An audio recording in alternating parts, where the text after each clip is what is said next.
अस्सलाम वालेकुम दोस्तों, मैं हूं शाहिद हुसैन। उम्मीद करता हूं आप सब खैरियत से होंगे। ये वीडियो बड़ी अहम है, इसलिए कि इस वीडियो में बात करनी है बानी एमक्यूएम अल्ताफ हुसैन से मुतालिक। उन्होंने एक बार फिर आर्मी चीफ को बराह रास्त मुखातिब किया है और मुहाजिरों से मुतालिक उन्होंने एक अहम पैगाम पहुंचाने की कोशिश की है। इसके अलावा तकरीबन 20-22 MNA और इसके अलावा MPs हैं सिंध असम्बली में, और सिंध में कौमी असम्बली के रहनुमा भी बेशुमार हैं एमक्यूएम के पास। लेकिन एमक्यूएम ने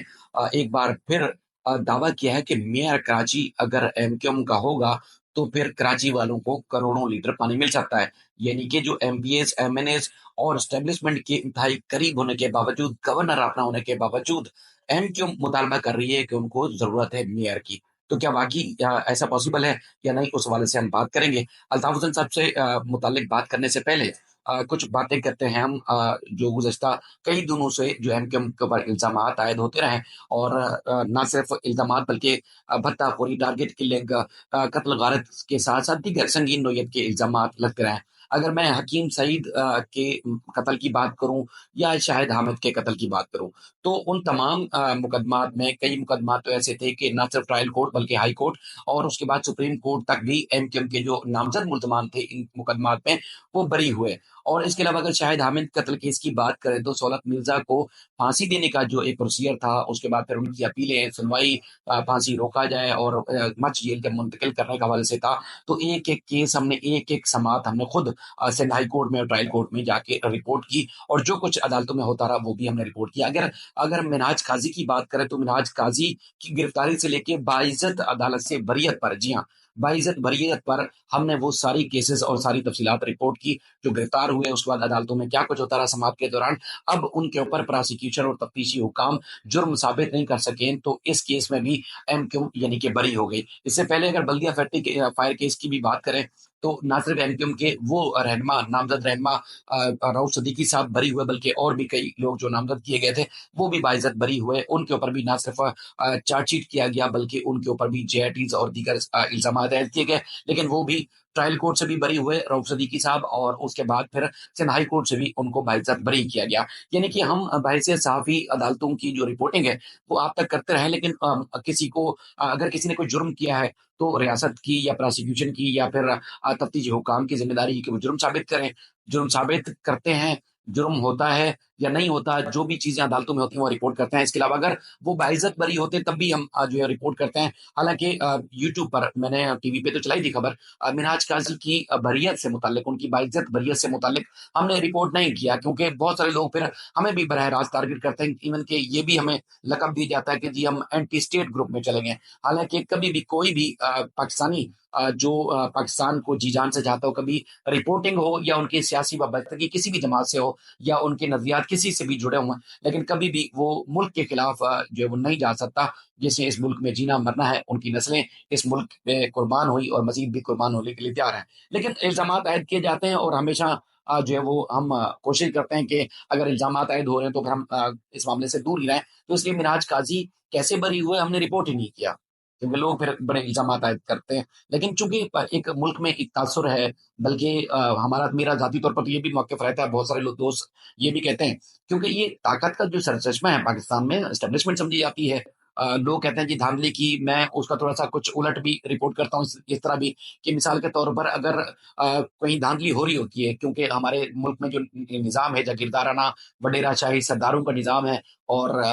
हर इदारा तकरीबन उनसे मिला होता है, तो फ़ौज या एस्टेब्लिशमेंट धांधली करती नहीं, बल्कि धांधली जो होने वाली होती है उसको रोकती ज़रूर है। ये कई दफ़ा हमने जब इलेक्शन की कवरेज के लिए मुख्तलिफ इलाकों में जाते हैं, ये हमने ज़रूर देखा कि फ़ौज धांधली करती नहीं बल्कि धांधली से बचाती है, इलेक्शन को बचाती है।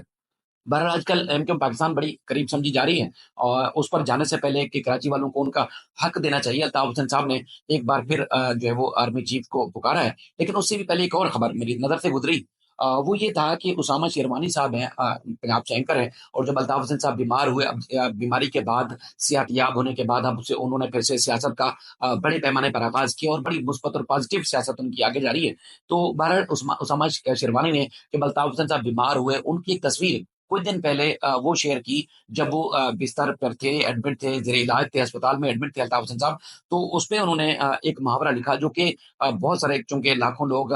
جانے والے، میں کہتا ہوں کہ اگر پاکستان کی لوگ تو کہتے ہیں جی چوتھی بڑی جماعت ہے کیوں، میں میرے حساب سے سب سے بڑی جماعت، یعنی کہ پہلے نمبر کی اگر کوئی سیاسی جماعت ہے، بڑی طاقتور جماعت ہے تو وہ ایم کیو ہے. وہ اس لیے کہ آپ نے نون لیگ کو دیکھا، آپ نے پیپلز پارٹی کے مجمع دیکھے، آپ نے پی ٹی آئی کے مجمع دیکھے، اتنا منظم میکنزم کے تحت جو ہے وہ ہزاروں لوگوں کو، لاکھوں لوگوں کو، موجود بیٹھنے والے لوگوں کو ایک میکنزم کے تحت لے کے چلنا کسی اور کے بس کی بات میں نے نہیں دیکھی. اگر کوئی ایک آواز میں وہ کہتے ہیں نا پن ڈراپ سائلنٹ کروانے والی اگر کوئی قوت تھی یا ہے تو وہ الطاف حسین صاحب ہے آج کے دور میں بھی. حالانکہ کئی دہائیوں سے وہ ملک میں بھی نہیں ہے، اپنے جو ان کے چاہنے والے سپورٹر ہیں ان سے بھی دور ہیں، لیکن اس کے باوجود الطاف حسین صاحب کے جو سپورٹر ہیں وہ آج بھی ان کے ساتھ انٹیکٹ ہے، قریب ہے، ایسا نہیں ہے. لیکن دوسری جماعتیں چاہے پی ٹی آئی یا دیگر جتنے بھی جماعتیں ہیں، ان کو ووٹ چاہے جتنا بھی پڑتا ہو، ان کے جلسوں میں مجمع جتنا بھی ہو، لیکن اس کے باوجود ہم نے دیکھا کہ ان کا کنٹرول نہیں ہوتا. لیکن اگر کسی کا کنٹرول اتنی بڑی تعداد میں عوام کے اوپر ہو تو وہ N Q M Altaf Hussain صاحب کا کنٹرول رہا ہے. تو بہرحال اسامہ شیروانی صاحب نے ایک پوسٹ کی جب الطاف حسین صاحب جو ہے وہ زیر علاج تھے، تو انہوں نے اپنی پوسٹ میں لکھا کہ اگر کسی بھائی کو ایڈیٹنگ آتی ہے تو وہ ان کے ناک میں روئی ڈال دیں، یعنی کہ الطاف حسین صاحب گزر چکے اور ان کے ناک میں ایڈٹ کر کے روئی ڈال دیں. آپ اندازہ لگائیں کہ ایک شخص یہ کر رہا ہے اور ان کے بعد یہ نہ پاکستان میں، پاکستان سے باہر بھی بہت زیادہ ان کے چاہنے والے ہیں الطاف حسین صاحب کے، تو ان کے دل پہ کیا گزری ہوگی. لیکن اللہ کی کرنی یہ دیکھیں کہ یہ انہوں نے پوسٹ کی اور کچھ ہی دن کے بعد اسامہ شیروانی صاحب جو ہے دنیا میں نہیں رہے، اور وہ دنیا سے کوچ کر کے پتہ چلا کہ ان کو ہارٹ اٹیک ہوا ہے اور وہ انتقال کر گئے. اور اس کے اوپر بھی آپ یہ دیکھیے بڑا پن، شاید ظاہر ہے ایک کسی کے لیڈر کو اگر اس طرح کا ان کی تصدیق کی گئی ہو، لیکن اس کے باوجود ہم نے دیکھا ایم کیو لندن کا کہ ایم کیو لندن نے نہ صرف ان کا جو دکھ کا اظہار کیا بلکہ ایک صدمے کا، افسوس کا اظہار کیا جو اسامہ شیروانی صاحب ہیں ان کے انتقال کے اوپر. چونکہ وہ ایک چینل میں اینکر تھے اور انہوں نے حال ہی میں طنز کیا تھا الطاف حسین صاحب کی تصویر کو لے کر، لیکن اس کے باوجود جب ان کا انتقال ہوا تو ایم کیو لندن نے بڑے دکھ اور گہرے صدمے کا اظہار کیا اور جو پسماندگان ہیں ان کے ساتھ اظہار ہمدردی کا اظہار کیا. اللہ تعالیٰ کی مرضی ہے کہ وہ کب کس کو اس دنیا سے لے جائے. لیکن لوگ جب الطاف حسین صاحب بیمار ہوئے، اسپتال میں داخل ہوئے، تو بے شمار لوگ جو ہے ان کے اوپر تنقید بھی کر رہے تھے. کئی جو کراچی میں نہیں رہتے، سندھ میں نہیں رہتے یا پنجاب کے دیگر علاقوں میں، تو انہوں نے بے شمار من پسند یا من گھڑت رپورٹنگ کی، جس کی جب ہم تصدیق کرتے رہے تو پتہ چلا ہے کہ وہ ایسی بات ہے ہی نہیں. بہرحال انہوں نے رپورٹنگ کی اور اسی کے ساتھ ساتھ یہ بھی دیکھا کہ انہوں نے ایک شخص نے ان کی اس حد تک تصدیق کی کہ وہ اب دنیا میں خود نہیں رہے. لیکن اس کے اوپر بھی ایم کیو لندن نے بڑے دکھ اور گہرے غم کا اظہار کیا ہے. لیکن میں جو ایم کیو پاکستان کی خبر ہے اس پر جانے سے پہلے ایک بار پھر ہم نے دیکھا کہ جب الطاف حسین صاحب نے واپس انٹری دی ہے تو انہوں نے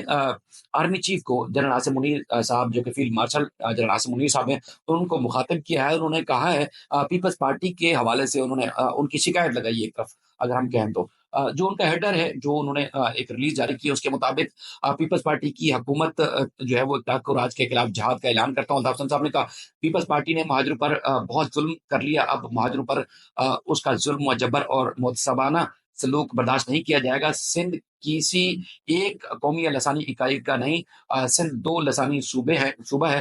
فیلڈ مارشل عاصم منیر پیپلز پارٹی کے ڈاکو راج اور مہاجروں پر ظلم جو ہے بند کرائیں، آرمی چیف کو انہوں نے مخاطب کیا ہے. آگے چونکہ بہت ایک طویل انہوں نے اسٹیٹمنٹ جاری کیا ہے طویل عرصے کے بعد، لیکن میں اس کو اگر مختصر کروں، ان کا اسٹیٹمنٹ ہے کچھ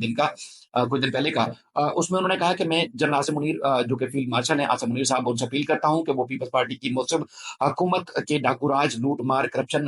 لوٹ مار اور اس کی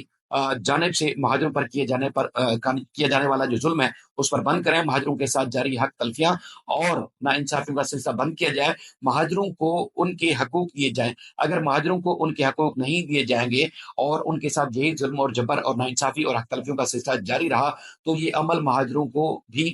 دیوار سے لگانے کا سبب بنے گا. جنرل عاصم منیر جعلی ایم کیو کو سپورٹ کرنے کے بجائے الطاف حسین کی اصل ایم کیو کو سیاسی آزادی اور اختیار دلائیں، یہ الطاف حسین صاحب نے عاصم منیر صاحب کو مخاطب کرتے ہوئے کہا ہے. उसका रिएक्शन आए ना आए, लेकिन आज एक खबर नज़र से गुज़री मेरी, जिसमें गवर्नर साहब फरमा रहे हैं कि अगर मेयर कराची एमक्यूएम का होगा, तो करोड़ों लीटर गैलन पानी जो है एमक्यूएम जो है वो कराची वालों को दिला सकती है। क्योंकि कराची में ना सिर्फ़ गलियाँ, रोड, सड़कें तबाह हाल हैं, बल्कि मैं पहले भी कई दफ़ा वीडियोज़ में ज़िक्र कर चुका हूँ कि कई कई साल गुज़र गए हैं कराची के वो पोश इलाके, वो मरकज़ी इलाके जहाँ पर पानी जो है वो मौजूद होता था, अब सालों से पानी उन इलाकों में आया नहीं है। तो गवर्नर साहब कहते हैं जी मेयर कराची अगर उनका होगा, तो उसके बाद फिर वो जो है कराची वालों को पानी दिला देंगे। लेकिन हालाँकि आजकल अगर कोई और नून लीग, पीपल्स पार्टी के बाद अगर एस्टेब्लिशमेंट के करीब तरीन कोई समझा जाता है, यानी कि अगर जो डिमांड करें वो डिमांड पूरी हो जाती है, और डिमांड ये अवाम को सहूलियात देने की ज़ाती सहूलियात वाली नहीं है, यानी कि कोई पार्टी अगर कोई ज़ाती फ़ायदा लेने की कोशिश करती है, तो ये वो चीज़ नहीं है। एमक्यूएम के तकरीबन 20-22 जो एमएनएज़ हैं, इसके अलावा एमपीएज़ हैं, और एक बहुत बड़ा होल्ड है, गवर्नर सिंध उनके अपने हैं। एस्टेब्लिशमेंट के बड़े करीब समझे जाते हैं, लेकिन वो डिमांड कर रहे हैं उनको मेयर मिलना चाहिए, ताकि तभी जो है वो पानी मिल सकता है कराची वालों को। लेकिन अगर उनकी ये ज़ाती मुतालबात नहीं है, तो एमपीएज़, एमएनएज़ होने के बावजूद कराची वालों को आप हकूक़ क्यों नहीं दिला पा रहे? तो ये तो गवर्नर साहब से बराह रास्त भी सवाल पूछा जा सकता है कि गवर्नर साहब, इसका मतलब ये है कि जो माजी की एमक्यूएम की थी, उस वक़्त तो लाख चीज़ें रहीं, दहशतगर्दी भी कराची में रही, मार-धाड़ भी रही, बुरी बदमाशें भी मिलती रहीं, सब कुछ होता रहा। लेकिन पानी, बिजली, सड़कों की बेहतरी, और इसके अलावा जिस तरह ये शहर के अंदर अंडरपासेज़ और फ्लाईओवर्स का जाल बिछा, वो भी एमक्यूएम का ही दौर था। उस वक़्त तो कराची वालों को सहूलियात मिल रही थी, सब कुछ दहशतगर्दी के होने के बावजूद भी। तो आज एमक्यूएम पाकिस्तान जो है वो एस्टेब्लिशमेंट के बड़ा करीब है, हुकूमत के बड़े करीब है, एस्टेब्लिशमेंट के करीब भी अगर आप ना कहें, लेकिन उसके बावजूद शहर वालों को सहूलियात नहीं मिल रही, तो फिर ये तो फिर आपकी जमात की या आपकी साइड का जो एक कमज़ोरी है, वो आती है। अगर वाक़ई विल होती शहर वालों को सहूलियात देने की, तो गवर्नर साहब मेरे ख़्याल में ऐसा कभी नहीं होता कि आपके लिए कोई रुकावट खड़ी हो जाती। तो बहरहाल अपना फीडबैक ज़रूर दीजिएगा, अपनी राय का इज़हार भी कीजिएगा, अपने लिए, मेरे लिए और हम सब के लिए दुआएँ ज़रूर कीजिएगा कि हक और सच की आवाज़ उठाने पर कहीं आपको ही ना उठा लिया जाए। अपना भी ख्याल रखिएगा। अल्लाह हाफ़िज़।